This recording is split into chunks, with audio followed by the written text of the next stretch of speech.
Greetings adventurers and welcome to ADV in Japan. I got another install for you guys today.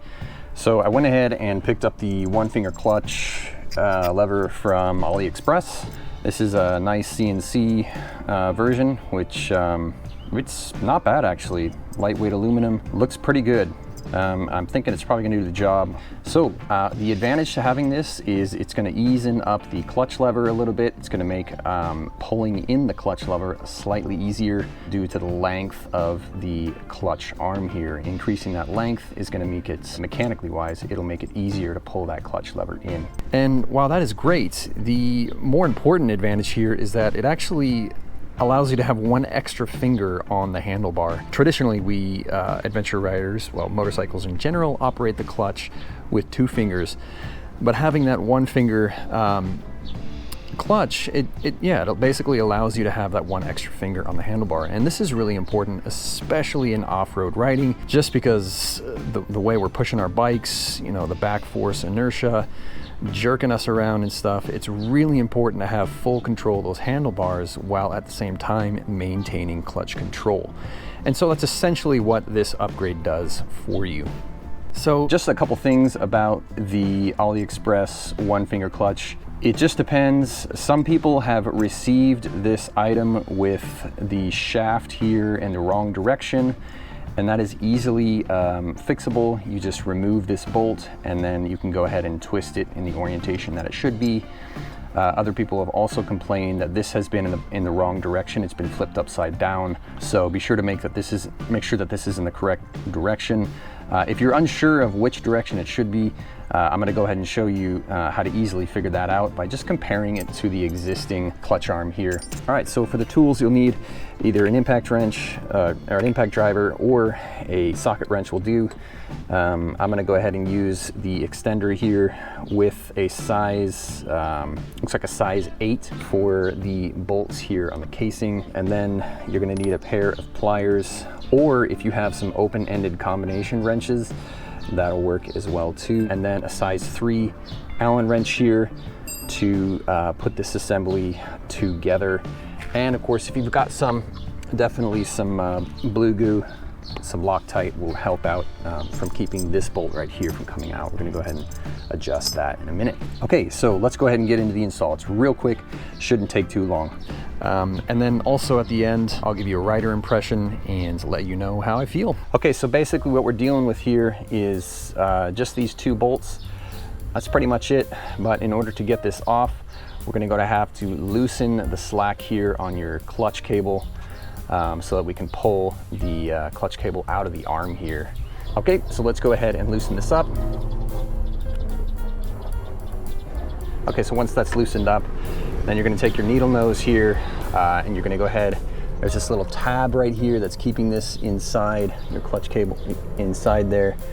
You're just gonna give it a good squeeze there so that tab is now up, and you can go ahead and push this cable out just like that, real simple. All right, so we're just gonna go ahead and leave that, and then we're gonna remove these two bolts. It just makes it easier to pull this clutch guide off without damaging the threads on the clutch cable. This will be nice on these screws. They're not, especially the casing, you know, you only get one shot of that. All right, so once that's off, go ahead and pull the boot off.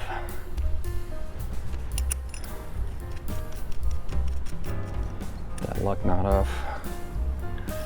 And that'll slide just right off like that. Good, so the cable should be loose enough here. Let's move it to the side. And now we can go ahead and pull out the clutch arm, which is really simple. You're just gonna move it all the way to the left here and it'll slide right out. You've got a little washer here. You can leave that there. Make sure you put it back. And the only thing we need to take off from here is this spring, which is really simple. We're gonna use that with the new clutch arm. Okay, so first thing to do here is to lay these on the ground as such and make sure that the orientation of the shaft here is the same. And it looks like I've got the orientation that I need here. And then of course, this little part too as well. So it looks like everything that I received came, whoa, this should, I don't think I like that. I'm thinking this probably needs to be on top, not on bottom. There are 2 adjustment points here that you can use if you feel like you don't want so much. I mean, if you want a little bit more resistance, then obviously you can shorten the distance from the shaft to the clutch cable. It'll increase the resistance slightly more. I'm looking for maximum reduction in resistance here, so I'm going to go ahead and keep it where it's at. Okay, so we need to go ahead and tighten this up. Now, this nut here comes with the plastic rubber grommet inside there, so this is a lock nut, so we shouldn't have to put any Loctite on there.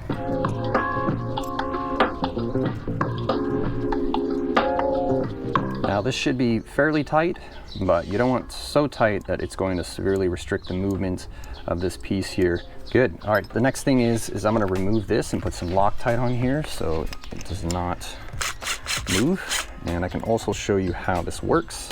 So in case the shaft isn't in the correct direction, you can readjust it. So it's just basically got that hex in there. And what you do is if let's say, you know, you're up here, you can just switch it around, flip it, and you should be good to go like so. All right, so we're gonna go ahead and do some Loctite on this. Let's get that in there. Great, should be good to go on that. We can go ahead and throw this in. And before we do that, we have to get this spring on here. So making sure that this little hook is facing upwards. Just gonna slide it on there. And you'll see this little groove here. That's where that hook needs to sit. So just spin it around. Okay, so once you've got the spring in there, we're pretty much good to go. We can go ahead and throw this in. It should slide right in. So just kind of move it to the back here, all the way to the rear position, and it'll slide in there. The important thing to remember here is, you see you've got this, the spring is sticking out this way. This part of the spring is gonna sit against the casing, and it's gonna allow to put tension on that spring. So just make sure that that's where that is, and you should be good to go. Good, so we've got a functioning clutch arm here. Let's go ahead and throw on the bracket. Okay, so the bracket is gonna go with this little arm facing inwards. So the nice thing about this is that it actually, the angle that it puts this, the clutch cable is such that it actually allows for me to put this lock nut back where it should be. So I'm gonna go ahead and throw this back on the other side, which is really nice, an OEM. Although, to be honest with you guys, I don't think it really matters. That should do that. And then we'll go ahead and put this booty back on, if you've got one. I know people tend to lose these things, but I've got mine, thankfully, still somehow. So it's like 36 degrees today. I've had the camera overheat once, and a good tip to kind of combat that is actually change the battery out, because it's really the battery that generates all that heat. So if you've got overheating issues, but you want to get like an install done, or you want to capture that moment, just replace the battery and it'll give you a couple extra minutes. So that's what I'm doing right now. All right, so I'll throw these bolts back in, give it a good finger twist here. All right, good, we've got a good finger twist on there. Real light, doesn't mean much. And we are in business, folks. All right, so this being a one finger clutch, it is so much easier to push this thing forward. We got a ton of play here. So you can see, look at all this, crazy. So we got to get rid of that with our adjustments here. So we'll pull the clutch cable back. I got to get a set of open combination wrenches. I keep saying that, but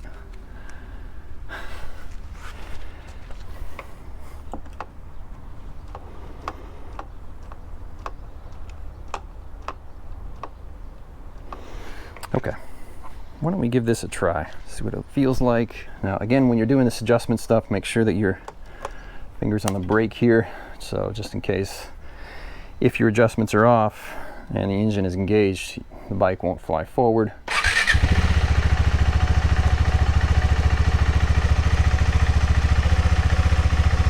Okay, so the clutch is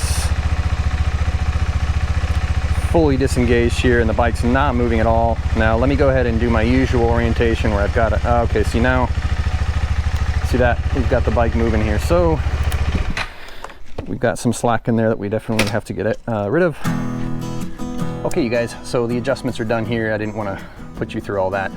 So basically our play in here is virtually gone. The clutch cable is now almost all the way pulled out, and I've got this set on level 5, which is where I like it. It's close to the handlebar, makes the operation much easier. And the friction zone, I would say now, is pretty much right in the middle of where the full lever play is. Yeah, and I think that feels pretty good. All right, guys, I just took her out for a quick ride, or just around a block. And yeah, it definitely feels pretty good. I would say the operation is certainly easier than before, though I would say not nearly as much as I thought it would. I thought it would be butter smooth, but you still have some resistance in there for sure. I suppose the clutch arm has to be significantly longer in order to get something that's like butter cut and smooth. But to be honest, you guys, I still don't think this would be considered a one finger clutch upgrade, in my opinion. Maybe perhaps with the middle finger, which I think some people do actually use. And a lot of that I think has to do with the lever here, which in the future I would like to upgrade these. Let me know what you guys think. I've never done a one finger clutch operation before. I'm usually a two finger guy. With the two finger though, this could be argued that it is significantly easier. It is much easier. Well, yeah, I would say it's a lot easier on my fingers for sure. In any case, I am pretty satisfied with this, given the fact that it was only like 30-40 bucks with shipping and all that stuff. It's pretty cheap upgrade, and just gives you a slight advantage there in terms of operating the lever there, reduces fatigue, and all that matters when you're out there pushing it hard, right? So great. All right, you guys, that was it. If you have any questions at all or concerns, or if I've something up, definitely let me know in the comments. You know, we're a community here. We're helping each other out. Okay, so until next time, this is ADV in Japan, out.